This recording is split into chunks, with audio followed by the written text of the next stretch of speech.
Good morning, 222. How are you this fine Saturday morning? Today we're going to dig into how we honor Jesus. How do we actually do it? Last week we talked about why we should honor Jesus. This week we're going to talk about how we actually go about the process. I'm excited about this lesson. It brought a lot of learning for me as I prepared it, and I hope it'll bless you in the same way. Jesus told us how he honored God, which would serve as a model for us when he said in John 5:30, "I can do nothing on my own initiative. As I hear, I judge. And my judgment is just because I don't seek my own, but the will of him who sent me," the will of the Father. So what Jesus was saying was, I want to do God's will. So it seems to me that it's fairly simple, not easy, but fairly simple to recognize that for us to honor Jesus, we need to do his will. So, Jesus told us plainly in John 14:15, "If you love me, you will keep my commandments." Now, I'm going to tell you a bunch of other things today, but frankly, if you get that part, you'll recognize it. If you love Jesus, you will keep his commandments. It's just that simple. Again, not easy. We fail, but nevertheless, that is the standard. That's the scorecard. That's the way we need to work at it. Psalm 69, verses 5 and 6 tells us this.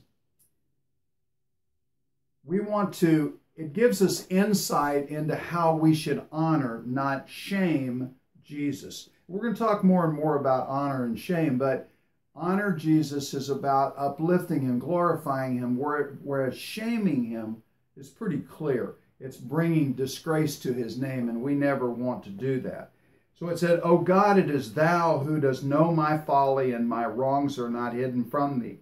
May those who wait for thee not be ashamed through me. May those who wait for thee, O God, not be ashamed through me, O Lord God of hosts. May those who seek thee not be dishonored through me, O God of Israel." When I have had problems in the past with officials, one of the things that has always dawned on me and I've had to deal with is, I am a Christian. They know I'm a Christian, and if I behave awfully, then what is there that would entice them to ever want to come to know Jesus? Our behavior matters. Our obedience to Christ absolutely matters. So why don't we keep Jesus' commandments? I mean, if we know that that's what we ought to do, why don't we do it? Well, for most of us, it's because of number one, fear, or number two, not understanding the seriousness of disobedience. Let me give you an example of fear. I don't know why I'm surprised, but almost every year since I've been associated with the Crusaders, something has come up where we have to make a choice: honor Jesus or honor men. Often it involves something like a coach who comes to us and wants to coach with us. And he's a terrific coach, a great coach. But he isn't committed to honoring Jesus in the way that we talk about. He's not a biblical Christian. We have folks say they're Christians, but after talking with them for a while, we can recognize that their view really isn't biblical. A lot of people are Christians in name. They name the name of Christ because that's the society that we live in. We're looking for those who are committed to living their life from a biblical perspective. That's exactly what manhood in action is about for men. Fear moves in, tries to keep us from doing what's right and honoring Jesus. You know, when you have a guy sitting in front of you, and he's a terrific coach and actually a good fellow, wow, the fear. We don't want to confront that person and have to say, no, you can't coach. It's anxiety producing. It seems like the human being right in front of us. But Jesus is far, far away. And so it's so much harder because there sits the guy right here, and we just don't have the presence that we know that Jesus is there. We're embarrassed to deal with the issue. Fear makes cowards of us all. And so what happens is sometimes we are challenged to make a poor decision. But as far as I know, the Crusaders have always chosen Jesus over men. Always done that. The second reason we don't follow Jesus' commands is our lack of understanding the seriousness of disobedience. I think we think in terms of society, we think in terms of white lies. There is no such thing as a white lie. It's either a lie or it's not a lie. It's a sin or it's not a sin, and a white lie is a sin. Most of us have a code that we live by. The odd thing is we can't even live up to our own code, much less God's code. Our selfishness causes us to rationalize that breaking the code is okay. How is that? Give me an example, Coach. Okay. We know we shouldn't lie, but it's easier to lie at times than to tell the truth. You know that Geico commercial where Abe Lincoln's wife asks him if she looks fat? You know, and he goes, a little? Well, the truth is, he doesn't want to say that. To his credit, he was at least honest, but he's in the doghouse for a long, long time. We shouldn't look with lust on women, but we rationalize that it's really not that big a deal. You know, we're just checking them out because it's an art form. No, it's wrong. It's sin. Maybe we steal materials or even time from our employer, but we reason everybody does it. Or I'm only doing a little of it. Well, that's still sin, men. It's still not honoring to Jesus.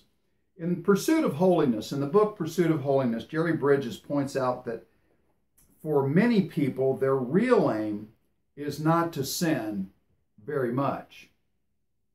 You see, that is not how you honor Jesus. It's not to not sin very much. It's not to sin.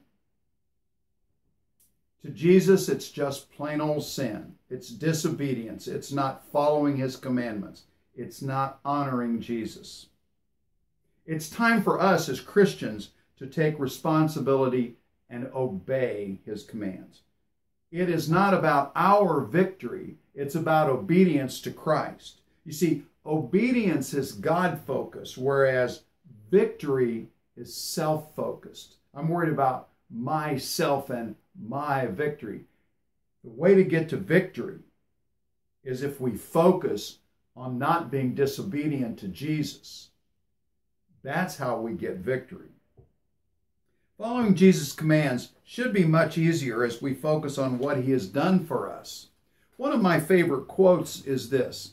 It says, I follow Jesus not out of obligation, but out of appreciation. And that is precisely how and why I follow Jesus.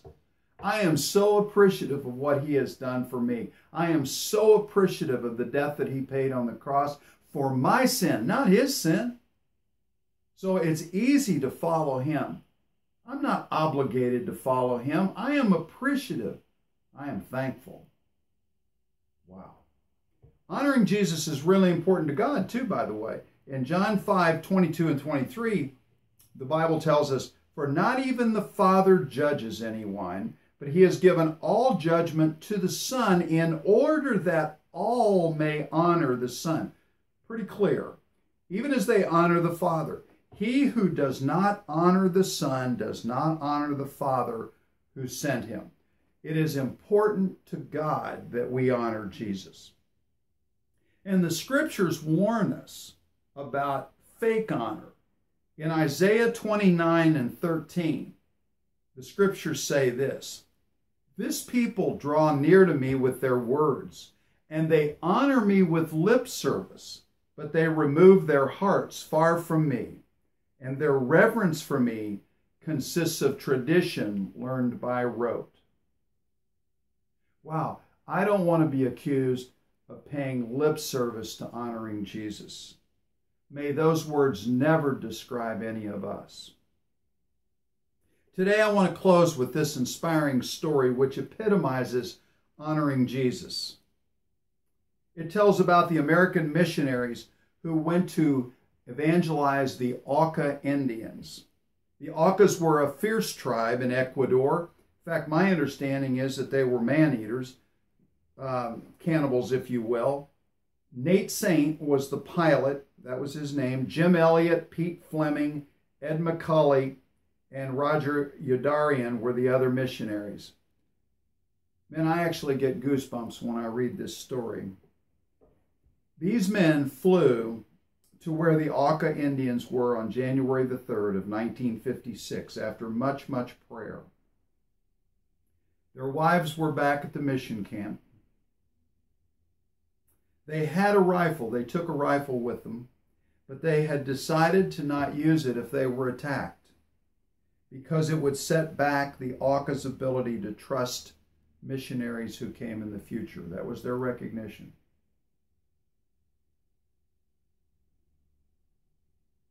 On January 8th, 1956, the members of that party, of that missionary group, were killed without putting up a fight.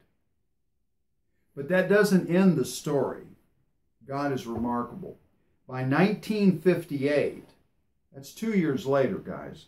By 1958, Betty Elliott, Jim's wife, and Nate Saint's sister, Rachel, were actually living among the Auca Indians, who one by one were putting their faith in Jesus Christ.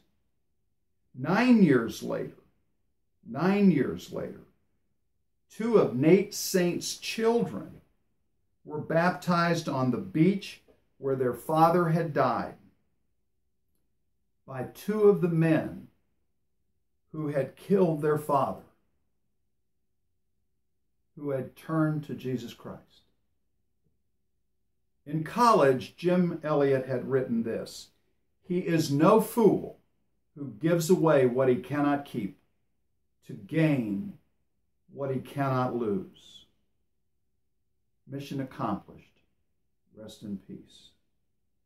John 12:26 gives us a wonderful picture of our reward in those who honor Jesus. It says, "If anyone serves me, let him follow me. And where I am, there shall be my servant also. If anyone serves me, the Father will honor him." Jesus is in heaven. That's our reward, men, for following Jesus. Hey, be proactive this week. Honor Jesus. See you next Saturday, Lord willing, and the creeks don't rise.